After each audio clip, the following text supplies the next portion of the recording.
Hey there folks, welcome to the Auto Universe.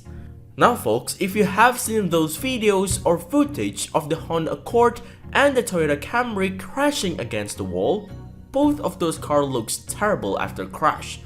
But that isn't going to be enough to determine which one is better. Which is why we are going to give you the analysis of those crash tests.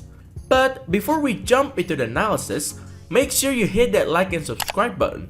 Now, let's just get right into the analysis, folks. Now, first, let's talk about the crash test design. If you look at the video, and if you notice this, the crash test is designed so that the front right or the front left of the car is the one that crashed onto the object. This design or simulation is not without purpose, of course. The test is designed to replicate what happens when the front right corner of a vehicle collides with another vehicle or an object like a tree or utility pole, which is what we see every day on the road. This crash test is a challenge for some safety belt and airbag designs because the occupants move both forwards and toward the side of the vehicle. How are we going to analyze this? We have provided you folks with the comparison here. This is an overall analysis of the IIHS website or the Insurance Institute for Highway Safety, which is an organization specialized on vehicle crash tests. Their main goal here is to reducing the losses, deaths, injuries, and property damage from motor vehicles crashes, which is amazing. Now, let's get into the comparison. As you can see here, we also provide you with the meaning of this symbol, which is G for good, A for acceptable, M for marginal, and P for poor. And the green stack bar are for evaluations of the crash technology that is included in the vehicle, ranging from superior, advanced, and the lowest of them all is basic. Now we start from the crashworthiness. The Toyota Camry earns a good in small overlap front driver's side, while the Honda Accord also earns a good in small overlap front driver's side. And now in the passenger side, the Toyota Camry also earns a good, while the Honda Accord also earns a good.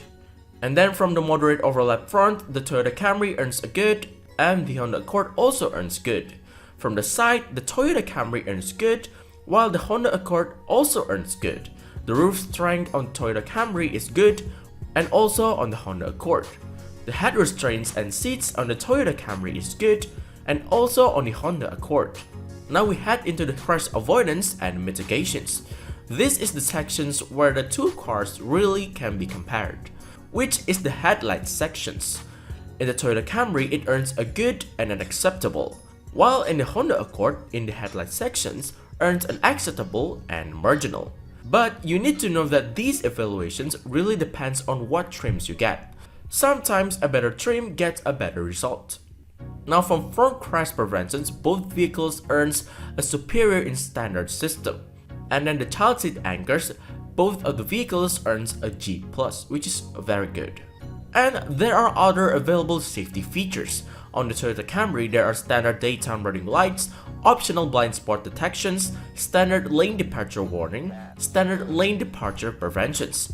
And on the Honda Accord, the standard daytime running lights is also available, optional blind spot detections, standard lane departure warning, and standard lane departure preventions. So the conclusion is the Honda Accord and the Toyota Camry is a respectably safe car for the road. They provide an average of good in crashworthiness. The only one that differs them is the crash avoidance and mitigations in the headlight sections. The Toyota Camry shows a better performance in terms of crash situations. There you have it folks, the Toyota Camry versus the Honda Accord. If you have requests on any car that you want to see the comparison of, let me know by leaving a comment down below. See ya folks!